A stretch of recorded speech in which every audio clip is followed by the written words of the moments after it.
Hey guys, my balloon is being examined today for her CofA. That stands for Certificate of Airworthiness. Every balloon has to have one, and I'm just going to show you one of probably the most nerve-wracking things any balloonist has to go through. This is what we call the grab test. So Richard, what exactly are you doing here? Oh, are you asking me? Yeah. Sort of, sorry. It's alright, it's fine. Yeah, we're loading the fabric in tension to 11.3 kilograms, and we're looking for any degradation in the strength of the fabric weave by doing that. So I'm clamping a set of jaws onto the fabric there. I'll clamp another set just there, about 25-30 millimeters away, and then we'll pull the jaws apart to a tension of 11.3 kilos, and if it passes, the fabric will remain intact. If it fails, a rip will develop. And this is all in line with the manufacturer's stipulations of the balloon? Yes, each manufacturer has its own test criteria. Some manufacturers, you don't have to do this test until the balloon's flown for 250 hours, but this manufacturer states that the test has to be carried out if the balloon is 3 years old or older, or has done 300 hours, whichever comes first. From that point onwards, each year it has to undergo the test. So I say the UltraMagic is 300 hours or 3 years old, whereas some manufacturers don't put an age limit on it.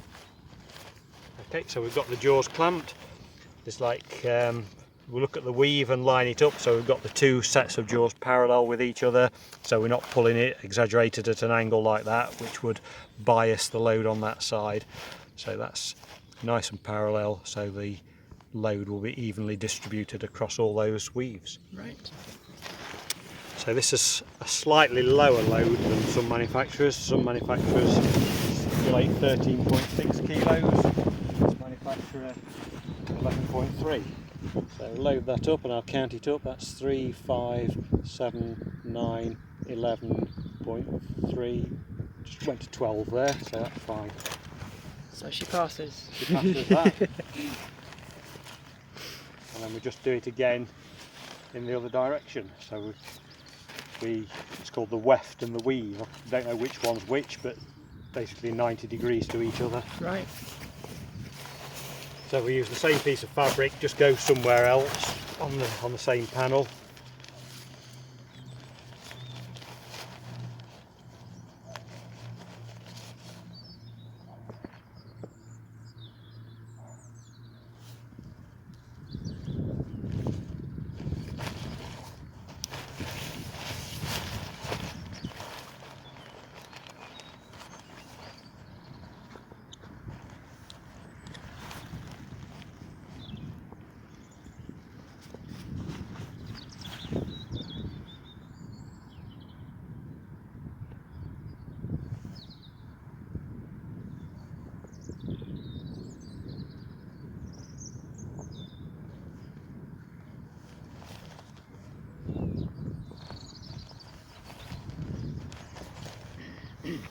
So here we go. Okay, I'm happy that that's parallel.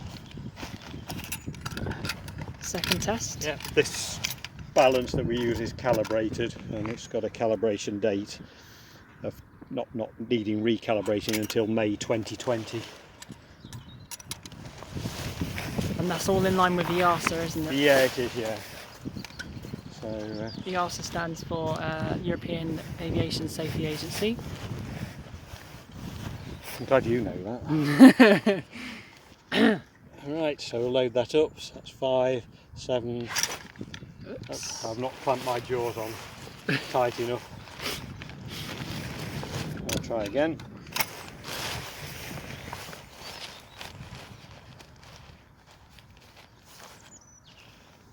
This fabric's got like a coating on it, which makes it Slippery. quite slippy. So the friction in the jaws is reduced. We can clamp it on again.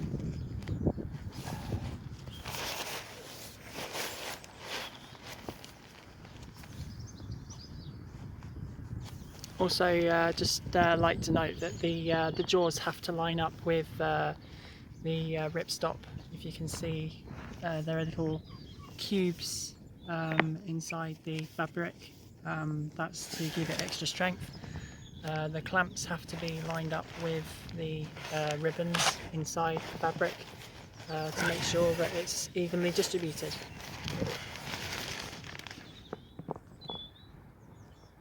Yeah, happy with that. Try again. 6, 5, 7, 9, 10, 11, 12 kilos. It just pulled off its log. It certainly went over 11.5, so Right. I'm happy with that. So that's it, That's the grab test. That is the grab test. So we just inflated the envelope. Unfortunately it was too windy to prod her up properly. Richard has just checked the tempi label, which is inside here, and if you can see, it's just registering on 85 degrees. That means this balloon has been flown no hotter than 85 degrees, which is in line with the manufacturer's specifications.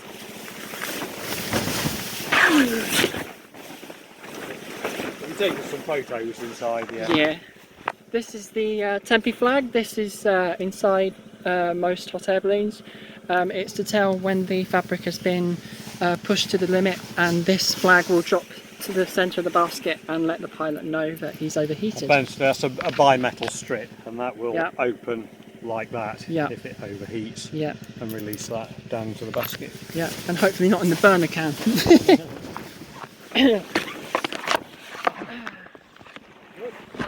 And there you have it. And one other thing to show. Every hot air balloon in the UK and obviously in Europe has a crown ring, and each balloon has its own identity, its own serial number and its maker's mark. So there you have it. That's how a balloon is CFA'd in the UK. Right. See you later, guys. So guys, now that the CFA has been done, I have to somehow muster the strength to move 119 kilograms and put it back inside that bag. All worth it in ballooning. It is. May not seem like it, but it is. Just had the basket inspected as well. Everything has to be inspected, the tanks, the wicker, even the last detail down to the rawhide, which is this white material here. The bottom, the runners stop the canes from being damaged on fast landings. The rope handles aren't really too much of a concern. That one's going, as you can probably see. But inside the basket, everything has to be checked. The tanks obviously have to be checked as well. I have unfortunately had one condemned this afternoon, so this balloon has been grounded for a while until I get a replacement. Just a quick note, we actually secure the balloon in the way of this quick release here. Hopefully you can see it. This rope then goes up through the up over the top of the basket, and then it connects to my car like that. That stops the balloon from being damaged or running away on a fast inflation, and we do have them occasionally in the UK. This line here is called the rip line. This actually controls the parachute, which is the big disc of fabric at the top of the balloon, and the black line and the blue line are the turning bent lines. These turn the balloon in the air. It does not mean that the balloon follows the direction that you want her to. It just means that the balloon basically pirouettes in the sky, and its main function is to show off artwork and for advertisements for sponsorships. So I think that's everything covered. Oh, one last thing. We inflate with these fans here. we have to fill the balloon with cold air before we hot inflate, otherwise we can damage the balloon by hot inflating without any air inside. In the olden days, someone used to stand inside the balloon with a broomstick to prop up the fabric, and you just hoped that the pilot wouldn't burn you. We used to call that cremation Charlie, believe it or not. Right, I think that's everything covered, so hopefully see you again soon. I'm off to go and get another Worthington tank so that I can fly again. So, catch you later guys. Thanks for watching.